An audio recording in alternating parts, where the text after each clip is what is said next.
As of today, we have now administered 117 million vaccine doses in the EU, and we're getting close to administering 3 million vaccinations every day. Over 30 million of our citizens are now fully vaccinated. Production capacities across the EU is gathering pace, making it possible to speed up deliveries and have an additional 50 million doses from BioNTech-Pfizer over the next 10 weeks. Negotiations are now ongoing for the purchase of 1.8 billion doses for 2022 and 2023. I think it's important to have a vaccine for next year to vaccinate children and also to address any possible variants of the coronavirus. And I think the Commission is right to put the focus on mRNA technology because we see there are less side effects, they are more effective, and they can be more easily adapted to the virus. I would also like to point to the lack of coordinated response by EMA and the national agencies, and this created a big fuss, and one of the examples is the AstraZeneca vaccine. How can the new legislative package ensure that a more coordinated response happens in the future? We have to fight one more important battle, and that is vaccine hesitancy, because vaccines are available, but many of the people got scared, got fears, whether they are rational or not. That is something for us to solve.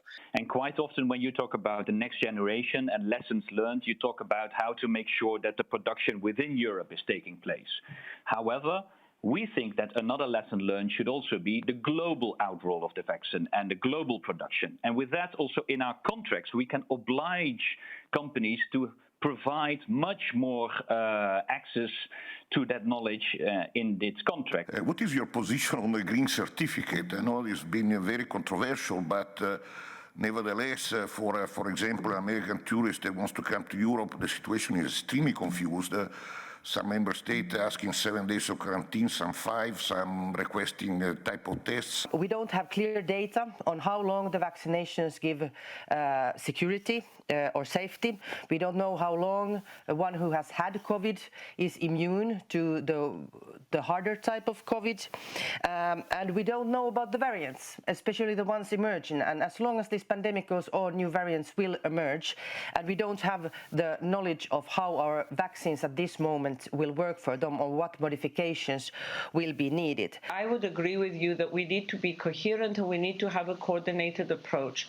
The European Medicines Agency has put forward its opinion for the Johnson & Johnson vaccine, and we have seen member states following sometimes their own even more strict scientific positions on the AstraZeneca vaccine.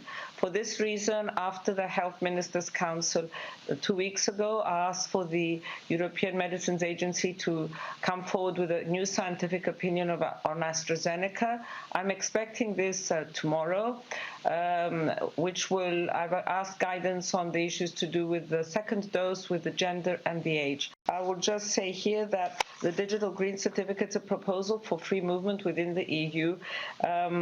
Entry for those coming from third countries is a different question, which of course needs to be addressed.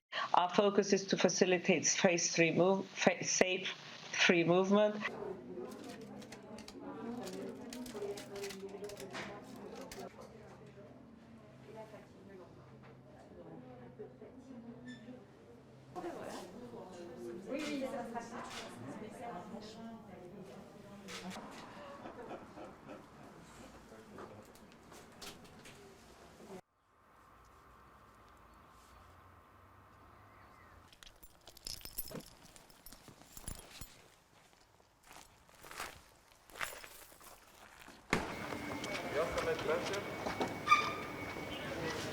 Gracias.